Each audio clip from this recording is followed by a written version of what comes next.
Downfall হোক যেমন তেমন, কামব্যাক হোক সঞ্জু স্যামসনের মতো। What a man, what a tournament he had. বাইরে ভাই সেরা, এক কথায় অসাধারণ। এর থেকে ভালো আর কিছু হতে পারে না। The real aura man.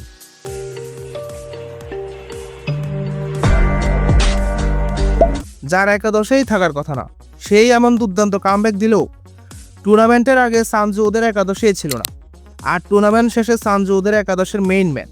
তো ভাই লোক, কি অবস্থা? ভিডিও ভালো লাগলে অবশ্যই একটা লাইক দিন, আর হ্যাঁ, কমেন্ট করতে ভুলবেন না। এবার আসি কামের কথায়। ওয়েস্ট ইন্ডিজের বিপক্ষে অপরাজিত 97, সেমিফাইনালে 89, ফাইনালে আবারও 89, টানা 350।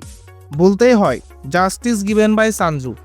উপরওয়ালা যখন দেয় তখন সব উজাট করেই দেয়। কথাটা সঞ্জু স্যামসনের জন্যই খাটে। নিউজিল্যান্ড সিরিজ শেষে ব্যর্থ সঞ্জুর চেহারার দিকে তাকানো যাচ্ছিল না। কে জানতো এত কিছু হবে? সঞ্জু কি নিজেও জানতো? কেউই জানতো না। কিন্তু ও ছিল নিজের উপর ও সৃষ্টিকর্তার প্রতি বিশ্বাস। দলকে তো জিতিয়েছেন, হয়েছেন টুর্নামেন্টের সেরা। তো আজকে এটুকুই। যত গ্যাঞ্জাম ক্যাচাল প্যাচাল সব নিয়ে কথা হবে কাল। আর হ্যাঁ, চ্যানেলটা সাবস্ক্রাইব করে দিও।